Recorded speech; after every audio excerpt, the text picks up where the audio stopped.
Well, where has the month and the year and the football season gone so far? We're about to hit week 13, all the Thanksgiving games, and let's get right into it.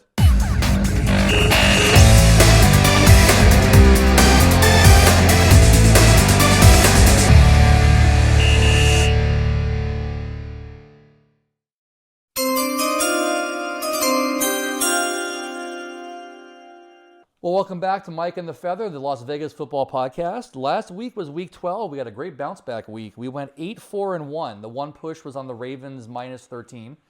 We picked them at that time. And 2-1 on the ticket to the bank picks, which your arch nemesis, the Chiefs, had they could have got that half point, would have been a perfect 3-0 on the bank picks. The Chiefs just are your nemesis, my friend. Yeah, I mean, it was like a double sword. It's like I picked the Chiefs. They win by 3, so I picked the upset. But that half point, luckily I myself bought the half point hook, the push. But yeah, we could have been 3-0, but that's all right. So that is the record, 8-4-1 for last week. We are recording this on Monday because we got some Thanksgiving games to go over and want to get out earlier. So we're not going to have the results of the San Fran and Carolina game in the podcast. Hopefully that should be a lock too for the 49ers pick. So thank you guys for tuning in. One last reminder before we give you all the picks that this Thursday we're going to be attempting our annual Thanksgiving live streaming of the Packers, Lions, and Chiefs, Cowboys game. So right here on the channel, we'll have a banner up for the live stream going live about 9:45 in the morning. Love for you to hop in and chat with us. Just talk about football or Vegas or just personal questions.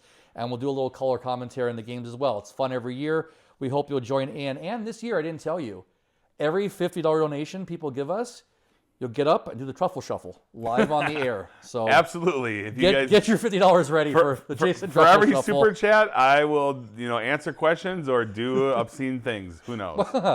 Anyway, let's get right into it. So speaking of Thursday, bud, you get your Packers-Lions rematch of the year that they did not want to give Jordan Love his stamped Packers turkey.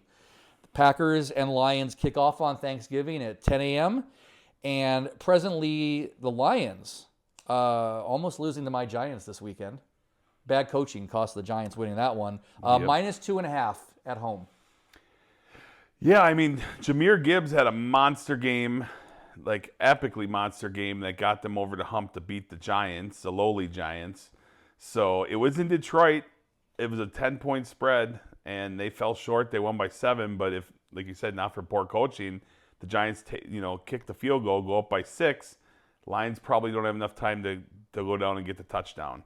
This team, Jared Goff, looked a little bit rough in this game against the Giants. Jahmyr Gibbs is pretty much the only bright light. Amon-Ra St. Brown looked pretty good. Jamison Williams, 0 burger, no catches, no nothing. He was absent. Dan Campbell, this is kind of a revenge game for him because Green Bay, like Mike said 2 years ago, beat the brakes off the Lions. And we were here for it and loving it. And they were Green Bay was such an underdog that the people that for the network that make the turkey and stamp the team in that's going to win, they literally had baked in the Lions logo on the turkey and were so embarrassed they couldn't even give Jordan Love the turkey legs because of their errors. So hopefully they learn from their mistakes. The Green Bay Packers, they were down Josh Jacobs. Huge player for the team. He is the pulse of the team, that running game that Matt LaFleur loves so much, and Packer fans are again disgusted with because they want a little more passing to go down. Emmanuel Wilson came in, had a big game. Emmanuel Wilson, 125 yards-ish and 2 touchdowns. And he saved our fantasy butts to get us the victory in that department. But looking good. They were down wide receiver Matthew Golden, and they were, right now Christian Watson, Romeo Doubs looking good. Jaden Reed is probably not going to be back yet, of course. This defense is a key, though. Literally, Green Bay, Micah Parsons, this defense, they gave up nothing the second half. I think it was like -1 yards, or it was crazy. They look so good. The defense all year long has looked really good, except for against Dallas when they gave up 40.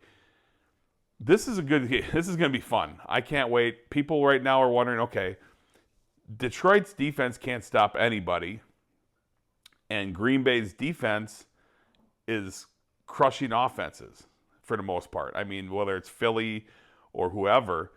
So what's going to give? A lot of people think it's going to be an offensive shootout, but I think Green Bay's defense, if they play well, not so much. Now, I think Detroit's defense, we know, is very vulnerable, and Green Bay should be able to score I'm looking forward to it. I don't know what you think, Mike, but in this game, Detroit at home, the upset's going to happen.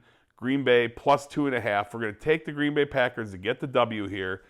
I don't see a path that this defense is to keep playing well. Dan Campbell, Riverboat Ron, like they used to call Ron Rivera.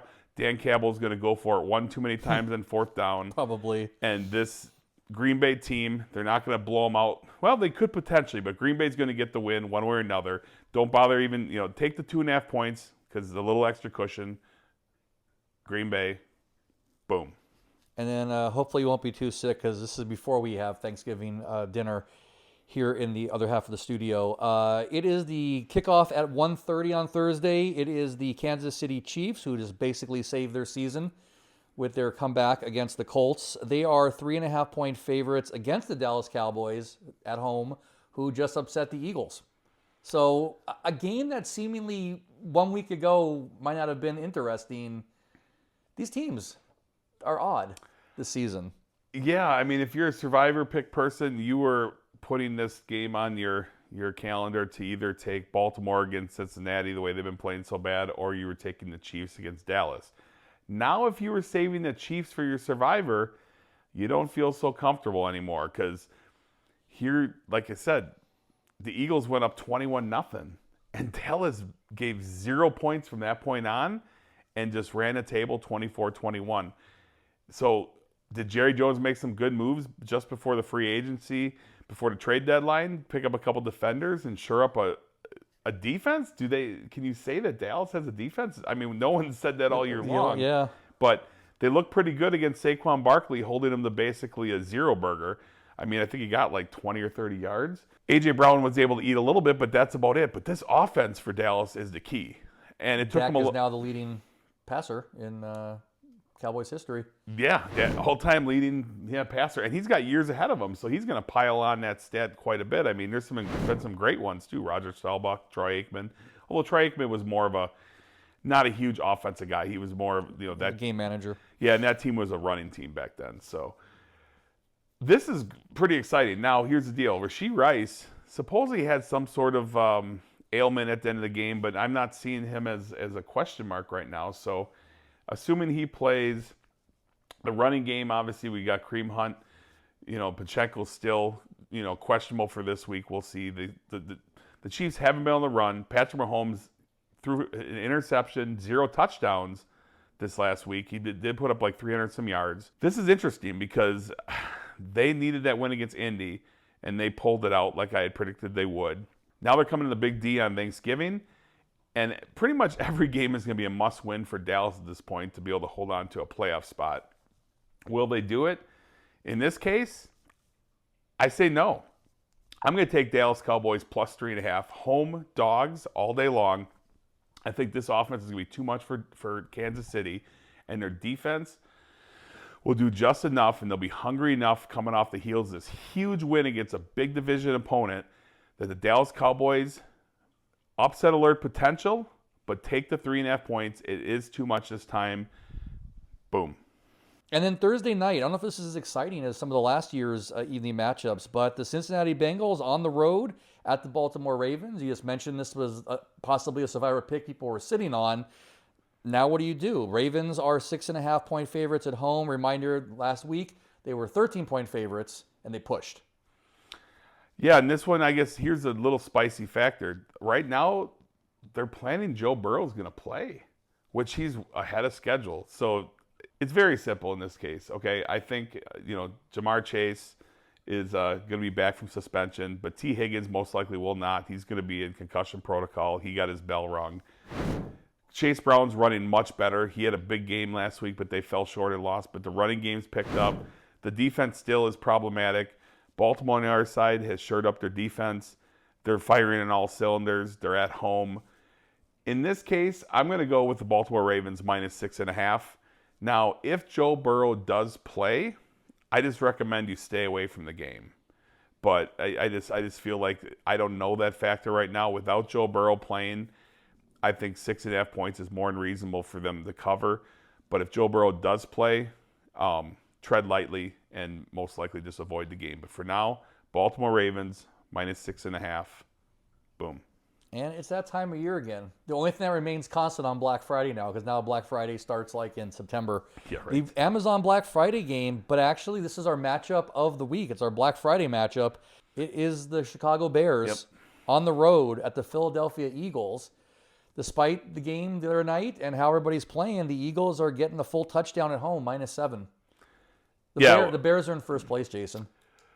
They're first in the division, but we don't want to give this team any more credit than they deserve, because if they do win this game, whoever wins this game is not going to be first in the conference. It's still the Rams. So correction, yes. So the last thing I want to do is give the Bears any more credit than need be. Okay, that's just because the Bears still like everybody else. I keep forgetting about the Rams. Yeah, like everybody has this season. Rams are just looking really good. Yeah, so here we go. Big game. Bears pulled it off again. They continue to win, and the worst thing you can do, like I said, is give Bears fans hope. And this time of year during the holiday season, it's frankly cruel.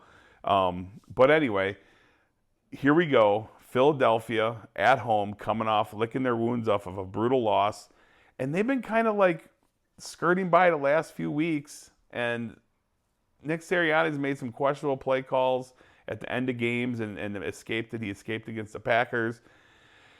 This is interesting. I mean, Saquon Barkley, he's a fantasy failure this year, but he's can't seem to break that 60-yard mark rushing. I mean, he's just not the guy he was last year. I'm not sure why. A.J. Brown got more involved. I'm sure he's happy about it. Caleb Williams appears to be the real deal this year, at least at the moment, and I think this new head coach change has been huge for Chicago, but their defense still is pretty weak. And overall, this Bears team is going to be going into a hostile crowd at Philadelphia. Just forget about it, okay? Sorry, Bears fans, you're losing this game. The question is, will Philadelphia cover? Okay, because the Bears are not winning this game. Read my lips. No. Take that to the bank. The Bears are not going to win this game. The question is, will they stay within 7 points? The answer is no. The Philadelphia Eagles are going to bum rush, beat down this fraudulent Chicago Bears team. Take the Philadelphia Eagles to the bank, -7 all day long. Double-digit victory. Bears fans, you better have your alcoholic punch ready to roll, because you're going to need to drink all night long, because the train is starting to go off the tracks from here on down. Sunday, we go back to normal football starting at 10 a.m., kicking off with the Houston Texans at the Indianapolis Colts. Colts need to stop the skid. They are 4.5-point favorites at home. Yeah, I mean, the Colts they were in a good situation. They're on the road. They're up like 11 points, and they fell short to Kansas City. No big deal. They still have a nice, situation going. The Texans, though, David Mills. Who needs C.J. Stroud? I mean, who knew a guy named David Mills would beat Josh Allen? It would just kind of find their way to a 6-5 record, and right now a playoff spot. It's pretty wild. I mean, It is pretty much downright unbelievable what's going on, because the running game is not particularly great, but the staple part of the Texans is their defense. Their defense is fierce, and they're getting it done. Now they're going to go into Indy, a division rival.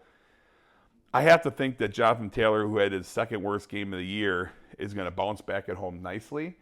Daniel Jones we're going to see Danny Dimes this game, I think. More so than the old school Daniel Jones that the Giants knew. 4.5 points, division battle. It's a lot of points, especially the way this Houston team is so stingy on giving up touchdowns. But at home is going to be the difference. Jonathan Taylor is going to come up big in this one. Take the Indianapolis Colts -4.5 to get it done. Two teams struggle. Well, one team struggling, one team on the verge of collapse. The Arizona Cardinals on the road at the Tampa Bay Buccaneers. Baker Mayfield and the Bucs are gonna get 2.5-point favorites at home. Yeah, this line jumped down quite a bit after Baker Mayfield went down in the game with a shoulder injury on his left shoulder. This line's kind of built in as if he's not going to play. I mean, I have a hard time believing, unless his injury is less than it looked, that he's going to play this game. I mean, he's a tough guy, so maybe he will. He's kind of like Brett Favre, played through a lot of injuries. I think the line's built that he's not going to play. I'm kind of picking this along the lines he's not going to play. If Baker Mayfield does play, my recommendation is don't touch this game, period. Bucky Irvin's still a question mark. This team is still down, their best wide receiver for the rest of the year. Chris Godwin is back. That's good for them. Emeka Egbuka he was a little bit less of a factor yesterday, but the Rams defense, hats off to them. They looked outstanding. They absolutely crushed it. This game is pretty basic to me. I'm gonna go with the Jacoby Brissett team and the Arizona Cardinals plus 2.5 with no Baker Mayfield. Arizona on the road. It's a tough scenario traveling West Coast to East Coast, but I like Arizona to pull the upset if Baker Mayfield doesn't play. Take the Cardinals plus 2.5. Boom. And then Jacksonville Jaguars, they're still in their playoff run. They are 6.5-point favorites on the road against the Tennessee Titans. Tennessee Titans, first team to 10 losses? I think so. I think we 1-10. Yeah, something like that. Something like that. Yeah, but Tennessee Titans home game against the Jags and Trevor Lawrence and his mighty, mighty, beautiful golden locks. Yeah, Trevor Lawrence. I mean, he almost blew it yesterday. It was crazy. On Sunday. I mean, he threw an interception late in the game, which set up field position that gave Arizona the lead, and then they bounced back and had a great drive. So what Trevor Lawrence are we going to get in this game? I mean, it's one of those things where Tennessee Titans, it's a division battle. The Titans are just bad. Okay, they're just, the year's written off. It's a matter of how competitive will this team be going forward the rest of the year. I believe in Jacksonville and Travis Etienne. He had a really solid running game yesterday. The defense played well. Trevor Lawrence, if he can stay out of his own way and he can kind of stay focused and not make these mistakes that he tends to do and blow himself up, the Jags should be fine. 6.5 points is a lot of points going into Tennessee, but Tennessee is just that bad. Tennessee did rally a little bit on Sunday to make a game of it and at least fall within, well, not really a game of it, but they stayed within the point spread of 13.5 by just a little bit. This game's going to be a lot of the same. Jacksonville Jaguars minus 6.5. I don't see any reason they're not going to win by 10 points plus. Take Jacksonville. Boom. Oh, speaking of 10 points plus, the LA Rams. Rams are in first place in the conference. I just reiterate that fact. But they are 10-point favorites on the road, tied for our second biggest spread of the week against the Carolina Panthers, who are still sitting in playoff contention. Yeah, Devontae Adams has had quite a ride. I mean, he left the comfort of Green Bay, wherever, besides the cold, to go to play with Aaron Rodgers and the Jets, and that was a terrible experiment. Then he went on to go play with the Raiders, and his life got worse. Yeah. You wouldn't think so, leaving the Jets, but it did. Now he's finding himself with it's the best team in the entire NFC, good old LA, his home state, and he's a touchdown monster with Puka Nacua on the other side of the ball.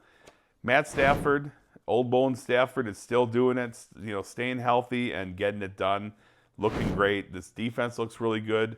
Sean McVay has got to be happy with what he's seeing on both ends of the ball. And in this case, the Carolina Panthers, they're going to go traveling to Carolina. I feel like, could it be a letdown game where Rams are going to come in? They're going to win. Okay, Carolina's not going to win this game. We're going to get that out of the way. Will they cover? Will the Rams cover the 10 points? And I believe, yes, they will. I'm going to take the Rams. I think the Rams are going to be able to, with their defense, hold down Bryce Young and Rico Dowdle, who's been excellent this year. He's been a bright light on this team. And Carolina's, frankly, we haven't seen him play yet tonight. It's Monday morning or afternoon. Yeah. So we'll see what Carolina does. So if Carolina just comes out looking great against San Francisco, maybe stay away from this game. But I'm thinking San Fran's going to get it done, and the Rams are going to continue to do so against Carolina next week. Boom. All right. And then game that a lot of people picked the Saints to actually win this week or cover, and they got a bit of a whooping on them. Yep. Miami Dolphins coming off of the bye. It is the Saints on the road in Miami. Miami, I guess they could make some noise. They could actually upset some rankings in their division, depending on how those games shake out. But right now, the Dolphins are the favorite by 6 points at home. The Dolphins 6-point favorites. Have they done anything to earn that?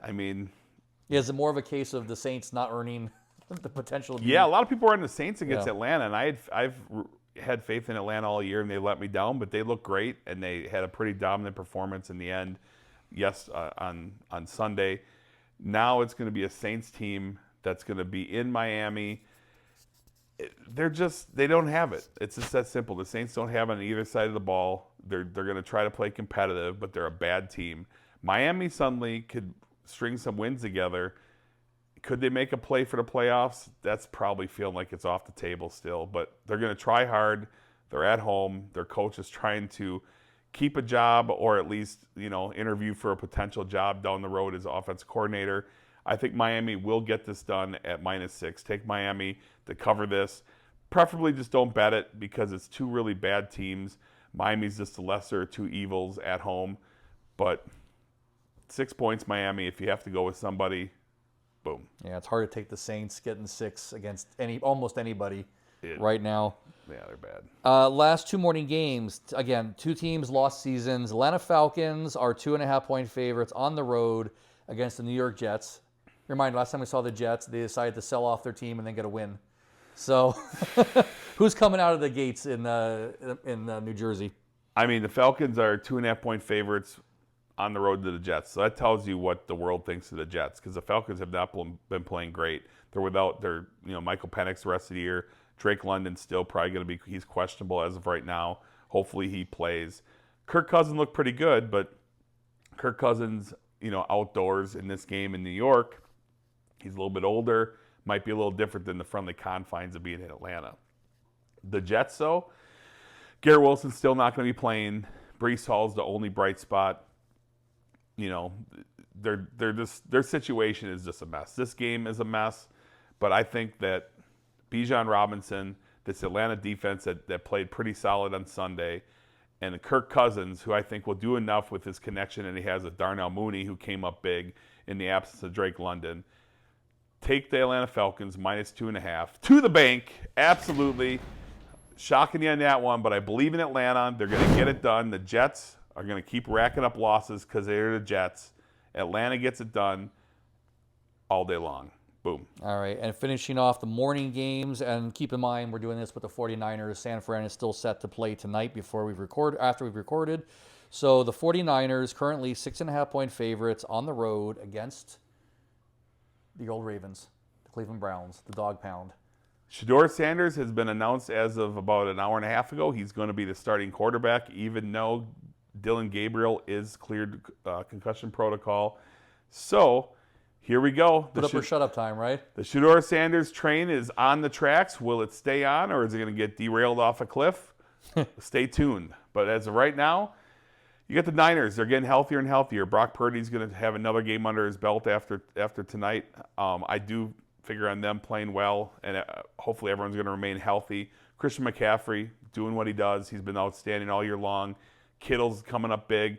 Ricky Parasol, it's going to be a second game back from being a long absence with an injury. San Fran, with this coach and this situation and their schedule, San Fran's schedule going forward after this game is one of the easiest, if not the easiest in the NFL. Like literally, they have a very reasonable chance of running the tables with the schedule they have. Now you look at the situation with Cleveland. Quishon Junkins looking good. This Shedeur Sanders situation. The defense is what was staple yesterday. Myles Garrett has been the huge shining light. He got his 18th sack, I believe, and he's heading towards Michael Strahan's sack record. Uh-oh, Mike. Another Giants record might fall. 22.5 and with 6 to go or whatever it is. Let's be fair. I'm in the camp that Favre gave him that sack for the 22.5. He did. He gave him that sack. He did. But it's okay. If the guy earns it, that's fine. Records are made to be broken. And I think Myles Garrett is going to get it this year. I think he's going to be a solid 23, maybe 24 sacks. So we'll find out. But in this case, that's not going to come into play in this matchup because the San Francisco 49ers are going to get it done. It's a lot of points. I mean, you got the Niners 6.5 points in Cleveland, but I think that this defense is going to get after Shedeur. It's a big moment for him, perhaps too big this early on in his career. Take the Niners -6.5. Boom. It's a full slate of games this week. Bye weeks are bye-bye. No bye weeks this week. And we got the 105 kickoff. Again, tied for the biggest spread of the week. The Minnesota Vikings. J.J. McCarthy has an injury. It's called throwing for less than 100 yards. Every time that happens, he seems to be hurt and magically concussed. But he is currently out, correct? Listed as out? Yes, he said he reported on the plane he was having concussion symptoms. I think it's more of a pride issue. So J.J. McCarthy and the Vikings are on the road against the Seattle Seahawks, and they're a team that continues to crush opponents. And as I said, Seahawks -10 at home. Seahawks -10, and the backup quarterback for Minnesota is Max Brosmer. Never heard of the guy. Don't know much about him. Probably was on no one's bingo card to ever see snaps on the field. J.J. McCarthy, literally, he was so bad against Green Bay that his QBR would have been higher if every single play he spiked the ball into the ground. That's a fact. If you're a fantasy owner of Justin Jefferson or any of those guys, you are sick because it sucks. Bottom line, they're in trouble there in Minnesota, and their season is effectively over. I'm telling you right now, sorry, Minnesota fans, it's over. Cash a check. Bye-bye. This matchup, 10 points is a lot. It's in Seattle, but with no real quarterback to work, their spirit broken. Even with Justin Jefferson and this offense, there's no one to captain the ship. Take the Seahawks, JSN, Jackson Smith and Jigba. That's all I got to say. The guy's an animal. Sam Darnold at home, this running game. Minnesota's quarterback whisperer coach and this good defense is not going to be able to bail out the fact that they have no quarterback. It's over. -10, Seattle. Boom. Yeah, I'm not sure whatever his name was, I'm not sure how many snaps he's been getting with the first team and reps and everything. Like, that could be very ugly, especially at home. Yep. Against Seattle. Yep. 125. Okay, two teams who definitely need wins at this point for various reasons, either to get their ranking up there or to stay in the hunt. Buffalo Bills. Josh Allen hurt us this week in fantasy. That was. He's good. He's good for one or two of those stinkers a year. That happened. It's like 4 now, and at the wrong times against the wrong opponents. Yep. But the Buffalo Bills are still 3.5-point favorites on the road against the Pittsburgh Steelers, and the Aaron Rodgers drama continues. Josh Allen has had a rough go against Houston in his career. I mean, when he's a rookie, he actually got injured in that game, and he missed the next 3 games. This is a case where Josh Allen had an off week against a Houston defense that is really, really good. James Cook, he struggled. The only bright side of that game was Khalil Shakir. He had a pretty solid game. But this Bills team, they didn't look good on either side of the ball. They came off flat. And which Bills team are they? I mean, you saw the Bills play so bad against Atlanta, now against Houston. It blows my mind that the top teams that Josh Allen has beat this year, but then the equally poor performing teams like Miami and Tua and Davis Mills and these other teams. So which team are we going to get? Now you have Pittsburgh, where you got Aaron Rodgers. Is he going to play this week? Is he not going to play this week? If he doesn't play, there's 0% chance that Pittsburgh wins. Now, their only hope is that they are in Pittsburgh and Pittsburgh plays well at home. Buffalo is not going to lose 2 in a row. Okay, let's just stop that right now. Okay, enough conversation about it. We're going to go with the Buffalo Bills -3.5. Josh Allen's going to bounce back. Pittsburgh's defense is not great, and I don't think that Aaron Rodgers is going to play, and if he does, he may not last because he's going to be on his back, and that wrist is probably going to get hurt even further. Take the Bills -3.5. Bills -3.5. Boom. I did it for once. Bucket list complete. 125. Okay, division game. This actually matters a bit more now because of the Chiefs win the other night. Las Vegas Raiders go to visit the LA Chargers in beautiful SoFi Stadium. Chargers, 9.5 points at home. The NFL is so screwy this year. The Raiders were 7-point favorites this week, weren't they? Last week? 4. 4-point favorites. Raiders were 4. Well, they were the favorite, period. And yeah. That was a crap show. Yeah, and they look terrible. I mean, this is so confusing. You make it. I mean, the Raiders are just that bad because here the Chargers got the brakes beat off them against Jacksonville. Justin Herbert looked terrible. This team looked terrible. Now they're going to give them a 9. Yes, they're coming off a bye, but 9.5-point favorites. That tells you what Vegas thinks of the Raiders. Okay. This Charger team off a bye, Jim Harbaugh, he's going to right the ship. Okay, there's no doubt that the Chargers are going to win this game. 0 doubt. The question is 9.5 points, which will probably get to 10 by Sunday, I would wait in this game because this line is not going to go down. It's going to go up. So even though right now I'm basing it off of 9.5 points, wait as long as you can. The line's going to go and break the 10-point barrier, which is very key for betting purposes. Wait on it. But we're going to take the Raiders. I thought so, yeah. I just think the Raiders, it's going to get to 10. It might even get to 10.5. Wait on it. It's not going to go down. It's only going to go up, so you want to wait on it. The Raiders, plus 10 probably, plus 10.5. But right now, for purposes of this, 9.5 Raiders. It'll be a backdoor cover most likely, but they're prideful enough. Pete Carroll does not want to get the break speed off of them.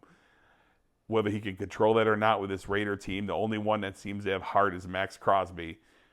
But for the purposes of picking, Raiders plus 9.5 all day long. I saw that too. I thought you were going to go Raiders for no other reason that the Chargers, the last game, even coming off a bye, there's always the chance of rust too after a bye. It might be an ugly situation where it's like they're up like 14 or 15 and 16, something like that, and then they get a last-second touchdown. But either way, Chargers don't cover. Yeah. And this is like the longest week of football, it feels like. Games practically every day but Saturday, unless you're watching Call It. How about that Arch Manning performance? Did you see that? No, I did not. 6 touchdowns. Passing, rushing, and receiving. Wow, he's coming around. The Manning brilliance will continue. He was a stinker early on, and now he's coming game. back around. Yeah. Sorry, a little college football detour there.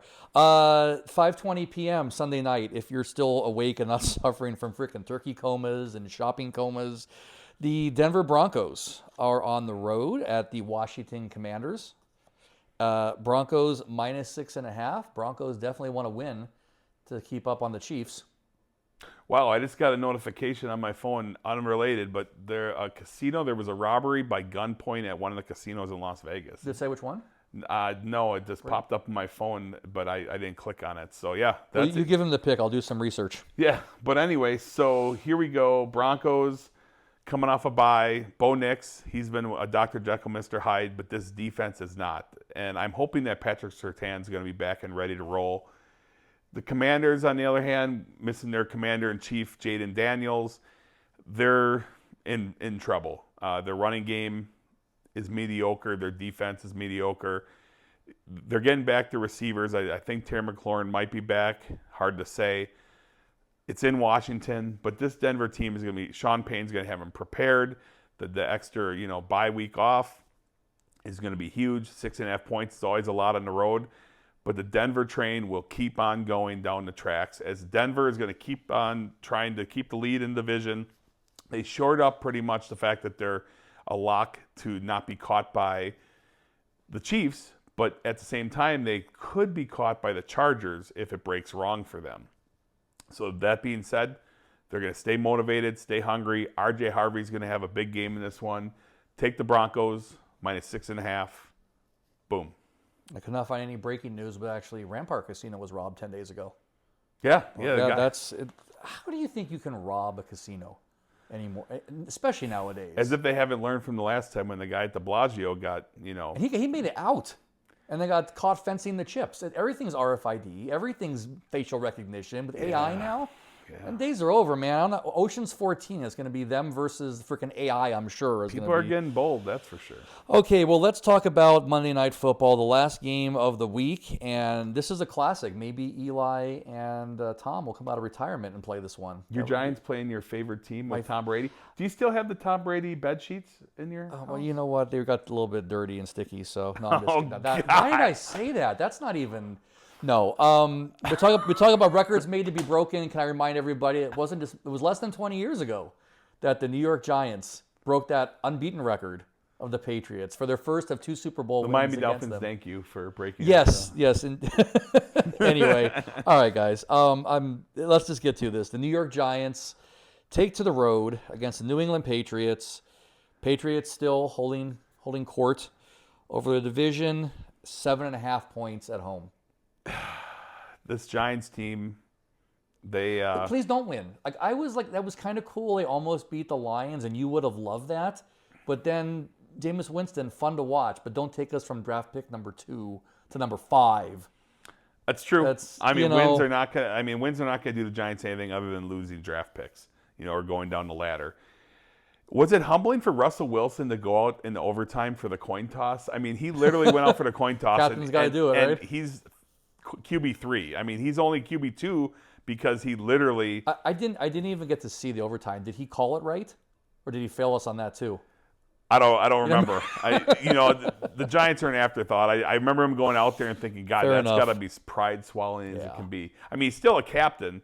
It's not like they're going to be like, hey, we're going to bench you and take your captain spot away. But they should, because he's just past it. Okay, Russell Wilson's a Badger.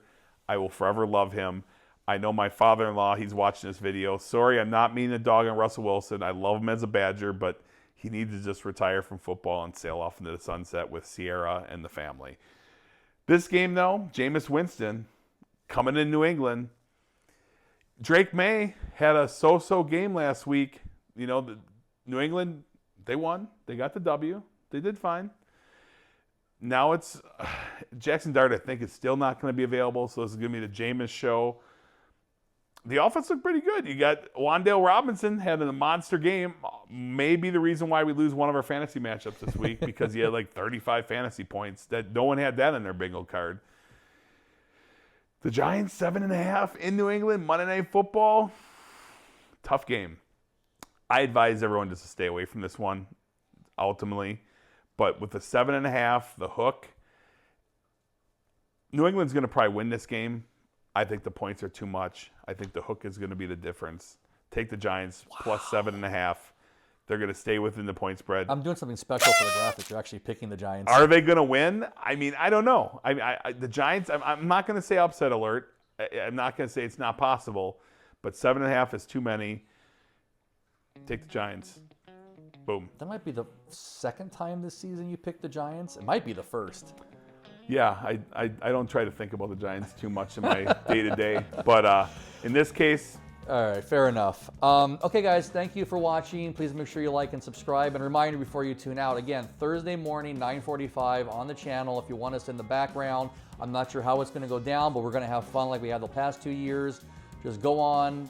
You can look at our mugs, watching the games. We can play-by-play, talking about stuff, and probably do some more research on this robbery. Talk about things going on in Vegas. Just be entertaining.